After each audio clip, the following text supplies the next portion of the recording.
ഈ തിരുവോണ നാളിലെത്തുന്ന മഹാബലിക്ക് ദശാവതാര ദർശനം നൽകുന്ന ആചാരമാണ് ഓണവില്ല്. അപ്പോൾ ഓണത്തോണി കണ്ടു, ഇനി ഓണവില്ലിനെ കുറിച്ച് സംസാരിക്കാം. ഓണത്തിന്റെ ആചാരം കേരളത്തിന്റെ അതിരുകളിൽ മാത്രം ഒതുങ്ങുന്നതല്ല. ശ്രീ പത്മനാഭ സ്വാമി ക്ഷേത്രത്തിലുള്ള ഓണവില്ല് സമർപ്പണം അത് തമിഴ്നാട്ടിലുമുണ്ട്. അവിടെ ആദികേശവനുള്ള തിരുവോണക്കാഴ്ചയാണത്.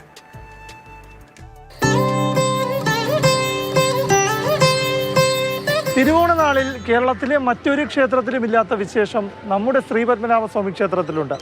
അതാണ് ഓണവില്ല് സമർപ്പണം. പക്ഷേ ഇതുപോലൊരു ഓണവില്ല് സമർപ്പണം അങ്ങ് പഴയ തിരുവിതാംകൂറിലുണ്ട്.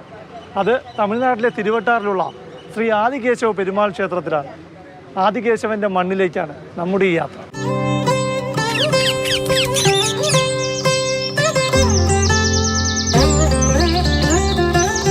AD 7-ാം നൂറ്റാണ്ടിലെ തമിഴ് കീർത്തനങ്ങളിൽ പരാമർശിക്കുന്ന വൈഷ്ണവരുടെ 108 ദിവ്യദേശങ്ങളിലൊന്നാണ് ശ്രീ ആദികേശവ പെരുമാൾ ക്ഷേത്രം.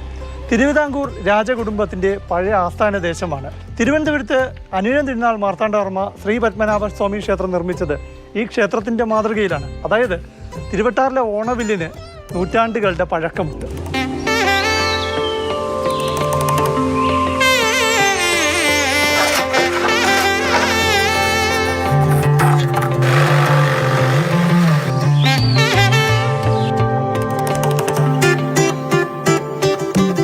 തിരുവട്ടാർ ക്ഷേത്രം അവിടെ പത്മനാഭ ക്ഷേത്രത്തിന് മുമ്പേ നിർമ്മിക്കപ്പെട്ടത് ക്ഷേത്രമാണ്.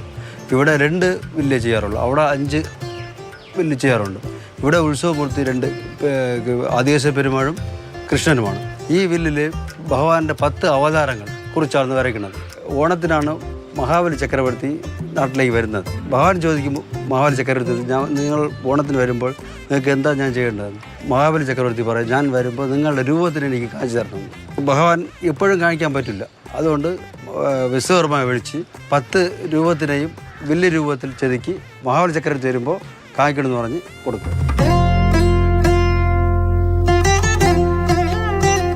ഓണത്തിൻ്റെ അന്ന് വൈകിട്ട് ദീപാരാധനയ്ക്ക് മുമ്പ് നമ്മൾ കന്നിമൂലയിൽ കിണാതി ക്ഷേത്രത്തിൻ്റെ ഫ്രണ്ടിൽ ഭഗവാൻ എഴുന്നേറ്റ് വരുമ്പോൾ കൊണ്ടുവയ്ക്കും.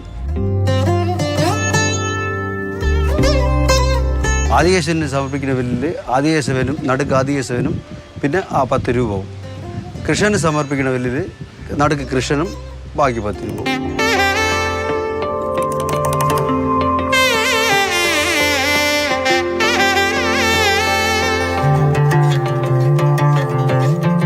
തിരുവട്ടാറിലും ഓണവില്ല് തയ്യാറാക്കുന്നത് പാരമ്പര്യമായി കിട്ടിയ അവകാശമാണ്.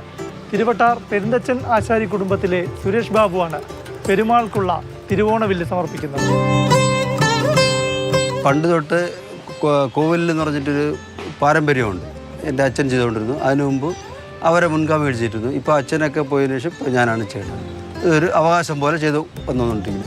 ഇതേപോലെ തിരുവനന്തപുരത്തിലും അവർ നമ്മളെ കുടുംബക്കാർ തന്നെ അവരവിടെ ചെയ്യുന്നു.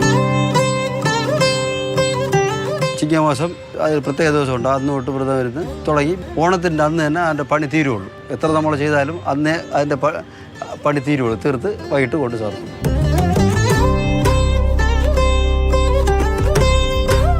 തെക്കേ തിരുവിതാംകൂർ ആദ്യത്തെ കേരളമായിരുന്ന സ്ഥലമാണ്. ഇന്ന് ഇവിടെ ചെയ്യുന്ന ആചാരങ്ങളെല്ലാം തിരുവനന്തപുരത്തിൻ്റെ അതേ ചിട്ടയിൽ തന്നെ ഇവിടെ ചെയ്യുന്നത്.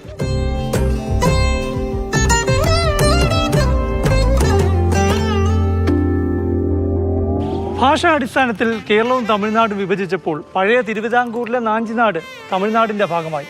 പക്ഷേ ഓണവുമായുള്ള ഈ ദേശത്തിൻ്റെ പൊക്കിൾക്കൊടി ബന്ധമാണ് തിരുവട്ടാറിലെ ഓണവില്ല്. തിരുവട്ടാറിൽ നിന്നും ക്യാമറമാൻ പ്രേംശശിക്കൊപ്പം പ്രശാന്ത് കൃഷ്ണ, മാതൃഭൂമി ന്യൂസ്.